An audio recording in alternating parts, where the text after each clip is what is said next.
गाड़ियां तो जरूर देखी होंगी, मगर क्या आप लोग जानते हैं कि महिंद्रा को इतनी ऊंचाई पर पहुंचाने वाला इंसान कौन है? जी हाँ दोस्तों, आज हम लोग बात करने वाले हैं आनंद महिंद्रा की। आनंद महिंद्रा का जन्म 1 मई 1955 को बॉम्बे में हुआ था। इनके दादाजी जगदीश चंद्र महिंद्रा, जो कि महिंद्रा एंड महिंद्रा के फाउंडर थे, ये एक बिजनेस फैमिली से आते हैं। मगर बिजनेस फैमिली में जन्म लेना ही सिर्फ सफलता की गारंटी नहीं है। इनकी schooling Cathedral and John Connon School Mumbai से हुई थी। अपनी स्कूलिंग कंप्लीट करने के बाद ये चले जाते हैं अपनी बाकी की पढ़ाई पूरी करने के लिए हार्वर्ड यूनिवर्सिटी अमेरिका से पढ़ के जब ये भारत लौटे तो 1981 में इन्होंने महिंद्रा ग्रुप को ज्वाइन किया। जब इन्होंने महिंद्रा ग्रुप को ज्वाइन किया तो इनके पास सिर्फ स्टील और ट्रैक्टर डिवीजन था। महिंद्रा सिर्फ स्टील और ट्रैक्टर डिवीजन में काम करती थी। आनंद महिंद्रा ने सोचा कि इस कंपनी को एक नई दिशा दी जानी बहुत जरूरी है, क्योंकि मार्केट बदल रहा है और बदलते मार्केट के साथ अगर हमने अपने आप को चेंज नहीं किया तो हम लोग निश्चित रूप से फेल हो जाएंगे। इन्होंने ऑटोमोबाइल सेक्टर में काम करने का सोचा और अपने इनोवेशन, स्टडी और रिसर्च के दम पे इन्होंने महिंद्रा को बुलंदियों पे पहुंचा दिया।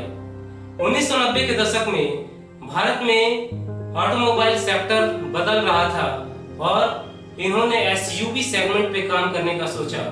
2002 में जैसे ही इन्होंने महिंद्रा स्कॉर्पियो को लॉन्च किया, पूरा मार्केट हिल गया। महिंद्रा स्कॉर्पियो से सिर्फ अकेले इन्होंने 1,20,000 करोड़ रुपए कमाए। और आज भी एसयूवी सेगमेंट की तरफ अगर विश्व पूरा देखता है तो उसमें महिंद्रा स्कॉर्पियो का नाम जरूर लिया जाता है। वहीं से शुरू हो जाती है जर्नी एसयूवी और महिंद्रा की। आज महिंद्रा उन बुलंदियों पे है, 100 देशों में काम कर रही है और इनके 100 से ज्यादा कंपनियां हैं। ये IT, infrastructure, real estate, aerospace और यहाँ तक कि फिल्म्स में भी काम कर रही है। आनंद महिंद्रा की सोच ने कंपनी को इतना आगे बढ़ाया, पूरे विश्व में इन्हें आज बिजनेस लीडर के रूप में देखा जाता है। आनंद महिंद्रा इतने बड़े बिजनेसमैन होने के बावजूद भी सोशल मीडिया पर काफी एक्टिव रहते हैं, जो कि बहुत चर्चा का विषय रहता है हमेशा। ये अपने सोशल मीडिया अकाउंट से पूरे देश के युवाओं को मोटिवेट करते रहते हैं। इनकी सोशल मीडिया की कुछ कहानियां हैं। एक बार एक रिक्शे वाले ने अपने रिक्शे को महिंद्रा थार की तरह मॉडिफाई कर लिया था। उसकी उस फोटो को यूजर्स ने आनंद महिंद्रा को जब टैग किया तो आनंद महिंद्रा ने उसकी क्रिएटिविटी को सराहा और उसे असली थार गिफ्ट करने का वादा किया। और कुछ ही दिनों बाद वो रिक्शे वाला असली थार से घूम रहा था।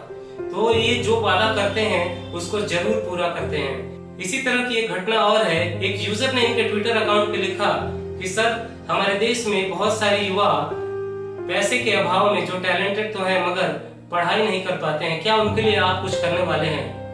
बड़े बिजनेसमैन ऐसे मैसेजेस को देख करके नजरअंदाज कर दिया करते हैं, लेकिन आनंद महिंद्रा ने इस मैसेज पे तुरंत रिप्लाई किया कि मैं अपनी कमाई का 10% ऐसे बच्चों पे खर्च करने जा रहा हूँ जो कि टैलेंटेड है और पैसे के अभाव में पढ़ाई नहीं कर सकते हैं। इन्होंने अपनी नन्ही कली फाउंडेशन को और धार दिया और नन्ही कली फाउंडेशन के माध्यम से आज गरीब बच्चियां जो टैलेंटेड हैं और पैसे के अभाव में पढ़ाई नहीं कर पाती हैं, उनको आर्थिक रूप से मदद दी जाती है।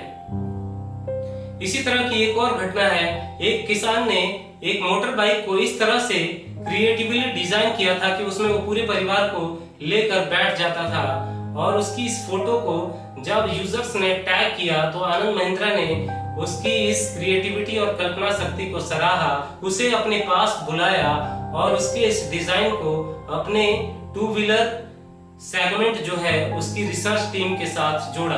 Anand Mahindra ground level innovations को भी आगे बढ़ाने में बिल्कुल भी कसर नहीं छोड़ते हैं। वो कहते हैं कि बिजनेसमैन होने का मतलब सिर्फ पैसा कमाना नहीं है, बल्कि अपने समाज और अपने देश को आगे बढ़ाना भी बिजनेसमैन का कर्तव्य है। आनंद महिंद्रा आज बहुत बड़े बिजनेसमैन हैं, मगर उनकी इसी सरल छवि के कारण लोग उनको अपना असली हीरो मानते हैं। तो साथियों, आनंद महिंद्रा की ये कहानी आपको कैसी लगी कमेंट करके जरूर बताइएगा।